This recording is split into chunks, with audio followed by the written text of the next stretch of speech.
Good morning students. कैसे हैं आप लोग। आज हम सेकेंड चैप्टर को कंप्लीट करेंगे।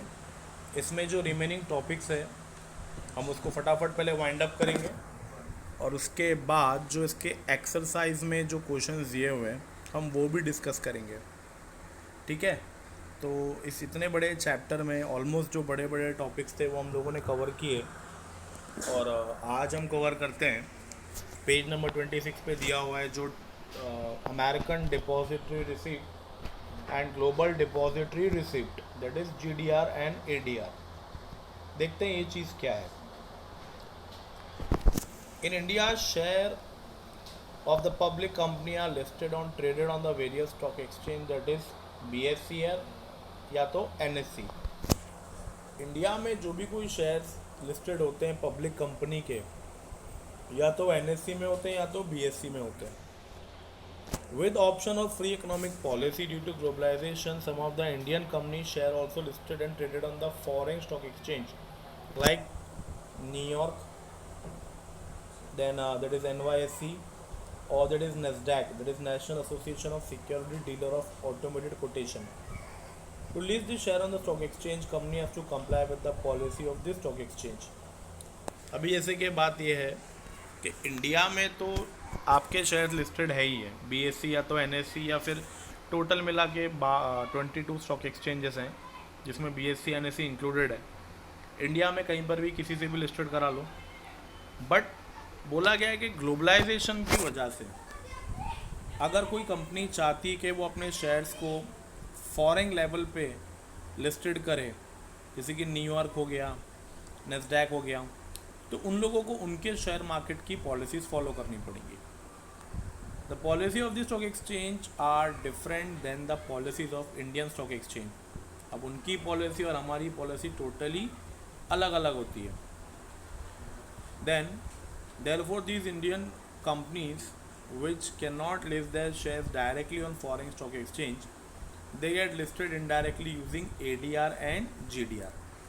अभी कुछ कंपनियां ऐसी होती हैं जो डायरेक्टली वहाँ पे अपना नाम, अपने शेयर्स का नाम लिस्टेड नहीं कर सकती, तब वो कंपनियां ADR और GDR का रूट तैयार करती है। ये रूट हमारी गवर्नमेंट ने बनाया है, ये इसलिए बनाया गया कि ताकि एक्सप्लोरेशन मिले। फाइन, एक इंडियन कंपनी का नाम किसी बाहर विदेश में नाम आता है तो कहीं ना कहीं उसके लिए बेनिफिटेड है। So the ADR GDR are the dollar euro dominated instrument that traded in the USA Europe stock exchange. ये वहीं पे होता है। ADR is specifically for the USA और जीडीआर जो है वो ग्लोबल लेवल के लिए। Indian company issue shares to an intermediary called depository। yes, intermediary बोल सकता हूँ मैं, एजेंट वाला जो काम होता है। And depository it's a government organisation. याद रखिएगा ये क्या है, अलग से government organisation. Bank of New York City group as a foreign depository bank, this depository bank issue ADR and GDR to investor against this share. मतलब ऐसा है कि समझ लीजिए एक तरफ न्यूयॉर्क स्टॉक एक्सचेंज है, यहाँ इन्वेस्टर है, डायरेक्ट ये नहीं कर सकता, बट बीच में ये डिपॉजिटरी आ जाता है तो यहाँ से काम शुरू हो जाता है। तो ADR GDR जो है ये वही काम कर रहा है। Then they are listed on the stock exchange, the price fluctuate depending upon the demand and supply। फिर तो ये काम वैसे ही होगा जैसे इंडिया में होता है। both ADR and GDR are depository receipt but only difference is the location where they are traded। दोनों के लोकेशन का फ़र्क है खाली। if the depository receipt is traded in the USA it's called as American depository receipt। अगर America में हो रहा है तो ADR का नाम आ जाएगा, और अगर यूएसए के अलावा कोई और आ गया तो वो जीडीआर बन जाएगा। NRI and foreign national can invest their money in India by purchasing ADR and GDR। वो लोग भी कर सकते हैं, है ना। रेगुलर इक्विटी ट्रेडिंग अकाउंट बनेगा उनका और ये काम उनका वैसे भी हो जाएगा। The company pay dividend in home currency to depository bank and the depository converted into currency of the investor and pays dividend. मान लो कैसे होता है, समझो वहाँ की कंपनी ने, जैसे कि न्यूयॉर्क में जो कंपनी लिस्टेड है, वहाँ से डिविडेंड उसको इंडिया के इन्वेस्टर को देना है, पर वो दे नहीं सकता। वो किसको देगा, पहले डिपॉजिटरी को दे देगा, और डिपॉजिटरी किसको पहुँचा देगा, इन्वेस्टर को। So the exchange on which GDR is traded. अब GDR को कहाँ कहाँ पे ट्रेड किया जाता है, London stock exchange, Luxembourg, NASDAQ Dubai, Singapore and Hong Kong. ये 5 जगह है जहाँ पे ये GDR होता है। इसके अलावा बचा कुचा जो क्या है वो ADR के लिए, राइट। ऐसे और भी इंडियन कंपनीज है जिन्होंने अपने नाम ADR GDR में दे रखे होंगे, उनके अलग अलग शेयर मार्केट है। अब ऐसा तो नहीं कि सिर्फ इंडिया में ही शेयर मार्केट है, ऑल ओवर वर्ल्ड में बहुत सी जगहों पर हैं, सब जगह पे नहीं है लेकिन बहुत सी जगहों पे हैं। ओके, तो इसी के साथ ये टॉपिक यहाँ पे ख़त्म होता है ADR GDR का। आगे बढ़ते हैं टॉपिक पे, it's financial institutions. Yes, financial institutions क्या होता है, बैंक की तरह होता है बट बैंक नहीं होता है, वही फाइनेंशियल हेल्प करना। First industrial policy was declared in 1948 for rapid industrial development in the country.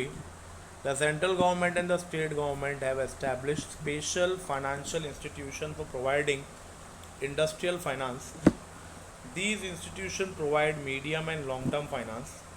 The assistance of this institution has financial institutions को 4 हिस्सों में बांटा गया है, development bank, financial institutions, investment institution and state level institutions.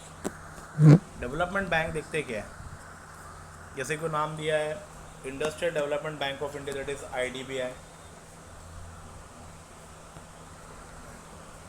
फिर दिया है IFCI financial corporation के लिए, फिर एक ICICI बैंक, everybody knows it.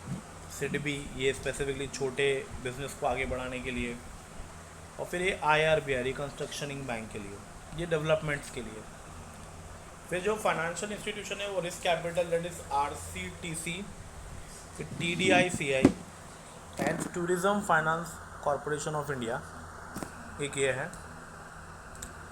Investment institution में LIC है, एक नाम है, unit trust of India and general insurance corporation of India, that is GIC, एक ये है।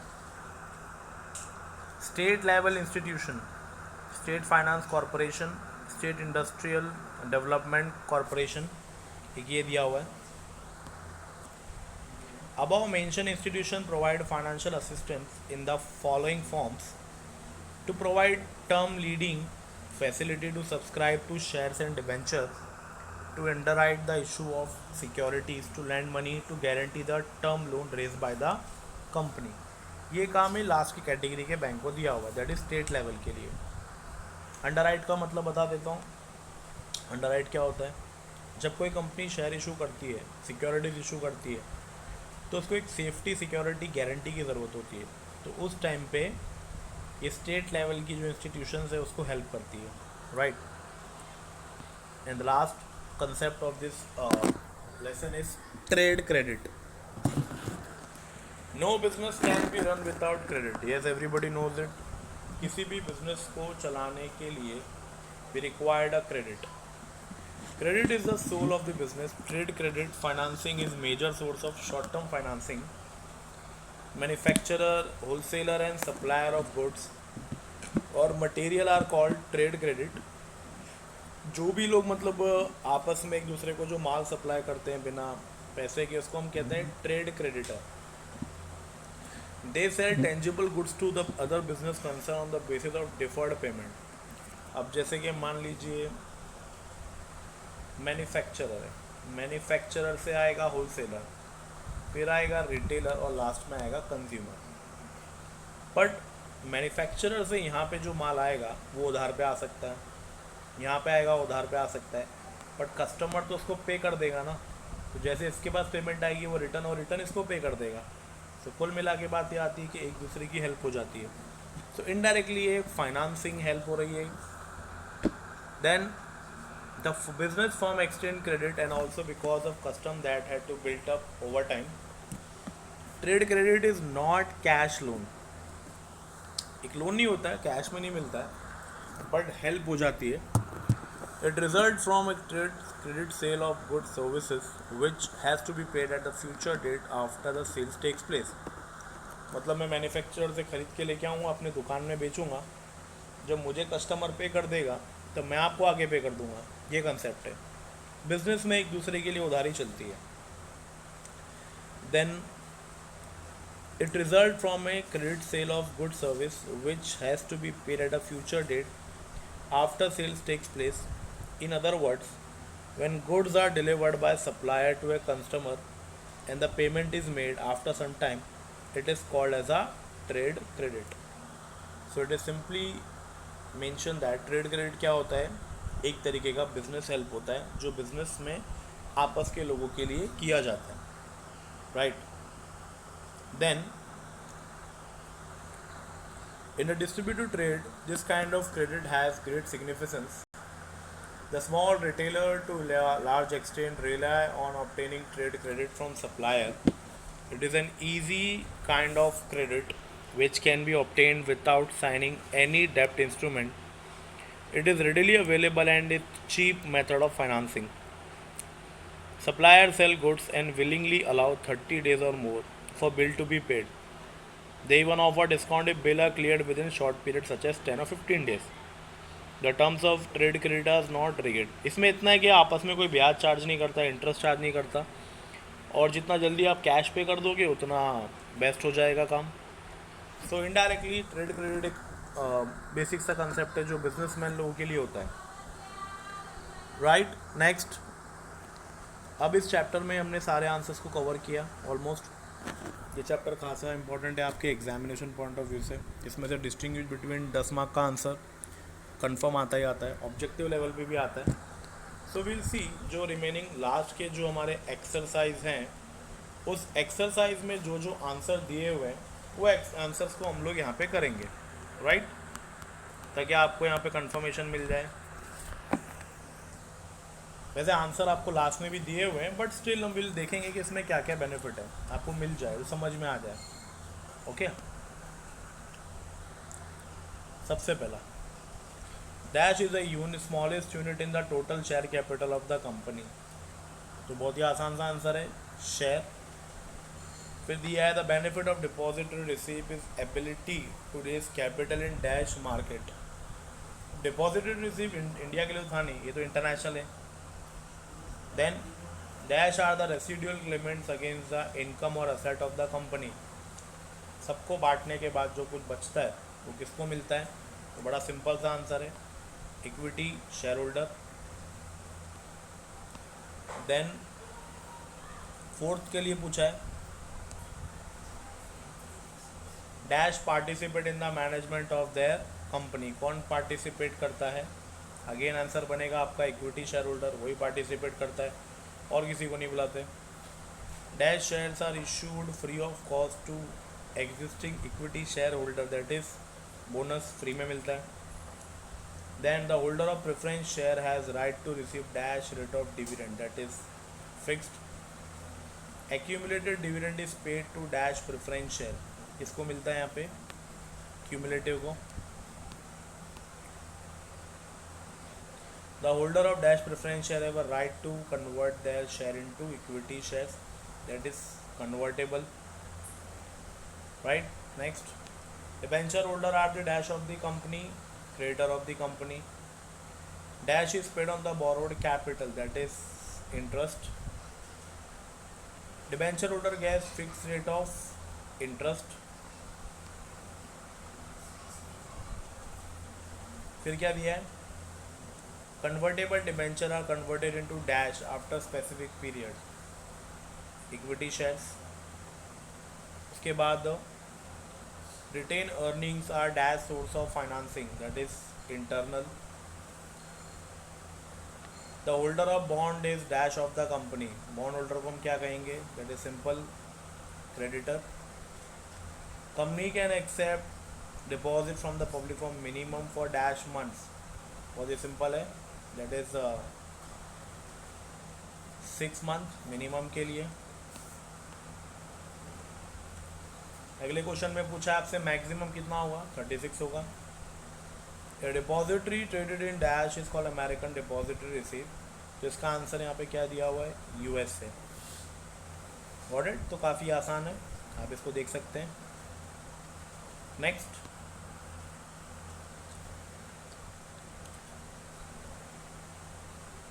सबसे पहले इक्विटी शेयर कैपिटल को मैं क्या नाम दे सकता हूँ, वेंचर कैपिटल, सबसे पहला। उसके बाद दूसरा जो नाम है डिबेंचर ट्रस्टी, क्या बनाते हैं, trust deed, trust deed second. Third क्या नाम दिया है, preference share holder, cautious investor होते हैं वो, क्या होते हैं, cautious investor, that is C. उसके बाद डिबेंचर सर्टिफिकेट, क्या बोला गया है यहाँ पे, instrument of dept.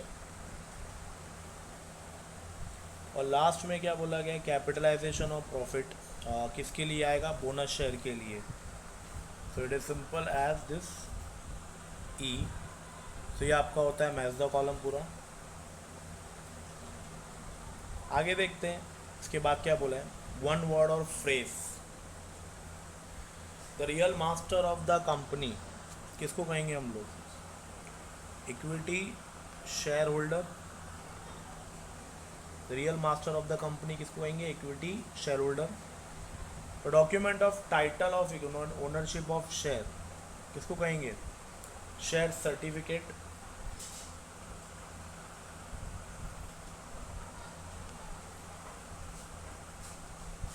Then the holder of this shares are entitled to participate in the surplus, participating preference shares, ये उनके लिए आएगा। आगे देखते हैं, a party through whom the company deals with debenture holder, उसमें क्या आएगा, debenture trustee. Name the share holder who participate in the management, equity share holder. The value which is written on the share certificate, that is face value. The value of share which is determined by demand and supply, force in the share market, that is market value. The policy of using undistributed profit for the business, that is retained earning. It is an acknowledgement of loan issued by a company to depositor, that is depository receipt. A dollar dominated instrument traded in USA, इसको हम क्या कहेंगे, American depository receipt, that is ADR. Next is depository receipt traded in country other than USA, that is GDR, global depository receipt. Money receipt, money raise by company form public for minimum 6 months to 36 months maximum, that is public deposit. Credit extended by supplier with an intention to increase the sale, that is trade credit. The credit facility provided to a company having current account with the bank, that is overdraft. Next देखते हैं true और false क्या कहता है। पहला वाला, equity share capital is known as a venture capital, yes it is very true. Equity share holder enjoy fix rate of dividend, it is false, उनको तो फिक्स मिलता ही नहीं है। Equity share holder are describe as a shock absorber when company has a financial crisis, yes it's true. Then debenture holder have right to vote at general meeting of the company, that is false. Bond holder are the owner of the company, that is false. Depository bank store the share on behalf of the GDR holder, it is true। Seventh one, financial institution underwrite the issue of securities, True. Cash credit is given against hypothecation of goods on any securities. That is true. Trade credit is major source of long-term finance. That is false. Find the odd man out. देखते हैं क्या आएगा पहले वाले में. Retained earning. फिर इसके बाद में face value market value that is redemption value. Next में क्या आएगा एडीआर. और फोर्थ वाले में क्या आएगा ट्रेड क्रेडिट. ये ऑड मैन आउट है आपके लिए. सेंटेंस को कंप्लीट करते हैं. क्या बोला है the finance needed by business organization is term as. क्या आएगा यहाँ पे कैपिटल. सबसे पहला क्या आएगा capital. The convertible preference share holder have right to convert into equity shares. Equity share holder elect the representative called. क्या आएगा यहाँ पे director. Bonus shares are issued as gift to. Equity share holder को मिलता है. The bond holder are the dash of the company. That is simple. Creditor. Depository receipt traded in the country other than USA is called as a global depository receipt.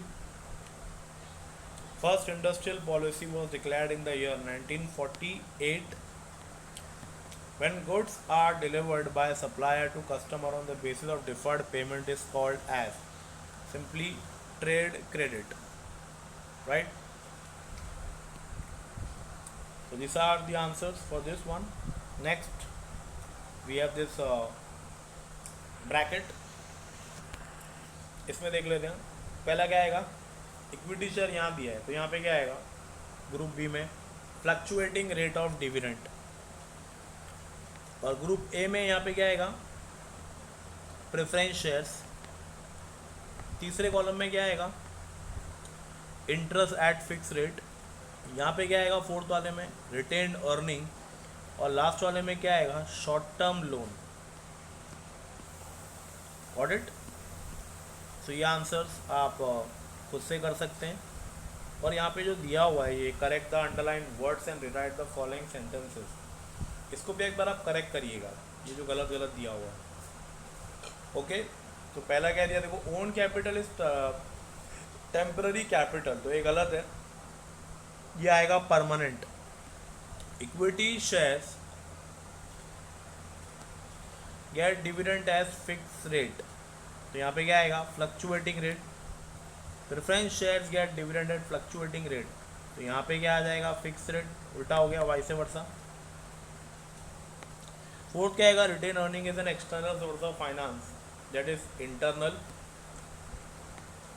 Fifth debenture holder is a owner of the company. Yes it's wrong. It's creditor of the company. Bond is an source of short term finance. Yes it's long term finance. और last का क्या आएगा depository receipt traded in USA is called as a GDR.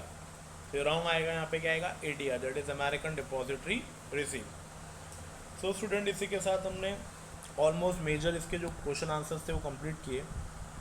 बाकी की जो चीज़ें last में जो दिया है देखो स्टेट द फॉलोइंग केसेस एक बार आप खुद करी के देखिएगा. आपने चैप्टर सुना है डेफिनेटली आप कर लेंगे इसको. फाइन अच्छे से इसको रीड करिए. इस लेसन में जो दिया हुआ है ये डिस्टिंग्विश बिटवीन सबसे पहला ये शेयर्स एंड डिबेंचर. ये बहुत ही इंपॉर्टेंट है बोर्ड एग्जाम में इसको बार बार पूछता है. इक्विटी प्रेफरेंस को मैं इतना नहीं कहूँगा. हाँ own capital and borrowed capital एक ये पढ़ लीजिएगा बहुत ही आसान है. इतना आप कर लेते हैं. और बाकी जो टॉपिक्स से आपने जो पार्ट वाइज सुने हैं डेफिनेटली आपको ये पूरा लेसन समझेगा ही समझेगा. Okay so best of luck to everybody.